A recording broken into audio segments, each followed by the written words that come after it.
बनबा के बाद पानी छाते वाले रंग दोनों जुगाड़ बोलो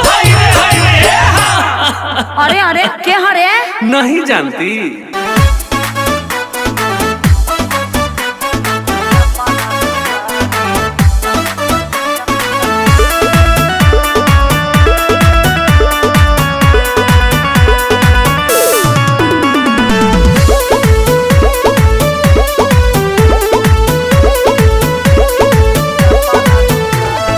रंगावा से भरल बा मोर पिचकारी लांघे दगोरी अपना दुआरी अरे लांघे देना।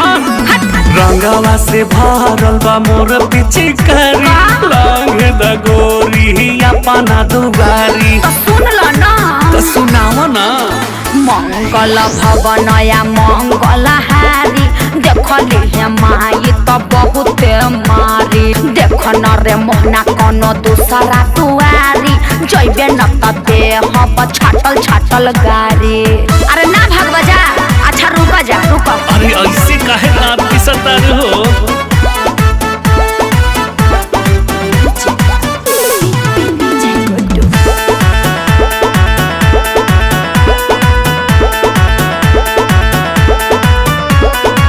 तारा बनावे दौड़ा नीला सारी मिलल बाटे मौका डाले दना प्यारी। अरे बाप रे केहू देख ली तो डाले दिल रे ना भूली हावे सुन ले हवा नो गारी अंगे अंगे रंग बदहिला सारी। बात कहने का मानत सुना बोला बोला रंगा वाला काबल बाबू पर जाई भारी मन बेना ही त देह बबरी उखाड़ी मंगल भवनया मंगल हारी देखली है माई त बहुत मारी।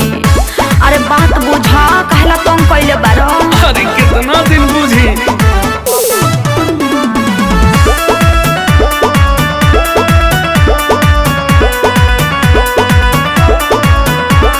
हरे राम हरे मुरारी आगे न तो पाओ भरा डाले दपा छाड़ी।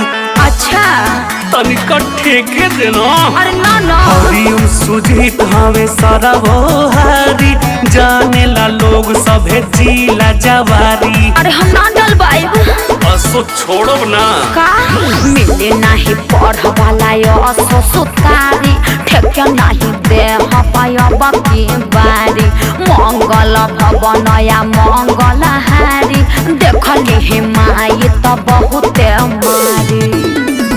रंगावा से भरल बा मोर पिचकारी लांघे दगोरी अपना दुआरी। मंगल भवनया मंगल हारी देखली हे माई तो बहुत मारी देख न रे मोहना कोनो दूसरा दुआरी जैबे न त देह छाटल छाटल गारी।